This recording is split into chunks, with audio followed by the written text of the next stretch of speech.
Hello, नमो बुद्धाय, जय भीम, जय संविधान. मित्रांनो, सध्या जे प्रकरण चालू आहे परभणीचं, त्या प्रकरणाच्या विपरीत गोष्ट बोलणार आहे मी तुम्हाला. सगळेजण प्रकरणावर बोलायले, चांगली गोष्ट आहे. प्रकरण आहे बी तसं की त्याच्यावर सगळ्यांचे विचार मांडून काहीतरी मार्ग काढायला पाहिजे. पण मी त्याच्या विपरीत त्याच्या सगळं ते सोडून बोलणार आहे. आपण त्या प्रकरणावर बोलणारच नाही.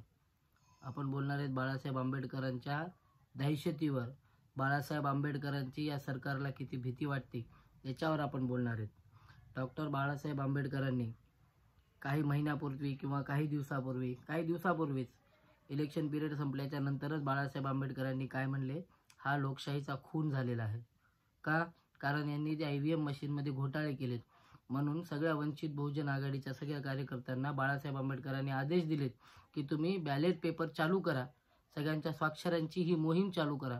म्हणून सगळ्या भारतभर सगळे वंचित बहुजन आघाडीचे कार्यकर्ते, आंबेडकरी समाजाचे कार्यकर्ते, बौद्ध समाजाचे कार्यकर्ते सगळेजण या कामाला लागलेले आहेत. जिकडं बघलं तिकडं स्टॉल टाकून सही सिग्नेचरची मोहीम राबवली जात आहे बाळासाहेबांच्या एका आदेशामुळं. पण ह्या आदेशाची सरकारला किती भीती आहे बघा. सगळ्या आंबेडकरी समाजाचं लक्ष त्यांनी कुठं वळवलंय? परभणीच्या प्रकरणाकडे वळवले. का वळवले? कारण बाळासाहेब आंबेडकरांनी जे आदेश दिलेत, लोकांनी ते आदेश न पाळता लोकांनी सगळ्यांनी परभणीकडे लक्ष वेधलं पाहिजे.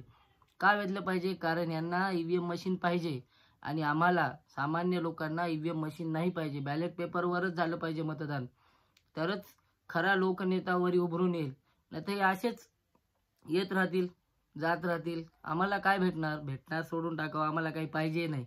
आमच्या बाबासाहेब आंबेडकरांनी आम्हाला शिका, संघटित व्हा आणि संघर्ष करा हे 3 मार्ग दिलेले आहेत.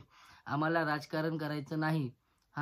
पण बाबासाहेबांनी आणखीन एक गोष्ट बोलली होती, शिका, संघटित व्हा, संघर्ष करा किंवा मग राज्यकर्ती जमात व्हा.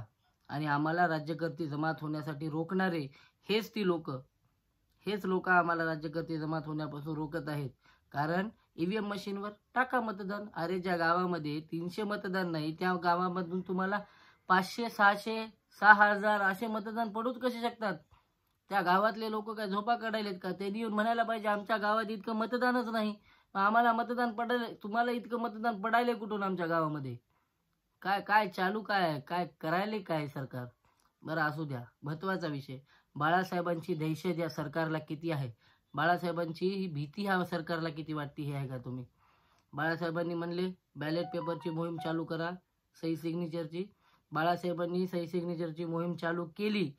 मोहीम राबवायला सुरुवात झाली की त्या एका पिदाड्याला तिकडे उभं गेलं आणि संविधानाच्या प्रतिकृतीची विटंबना करायला लावली. सगळा समाज तिकडे वळाला. आमचा सगळ्या समाजाचं लक्ष तिकडे गेलं. बॅलेट पेपरची मोहीम पुरती थांबलेली आहे, हे ध्यानात ठेवा. पुरती थांबलेली आहे.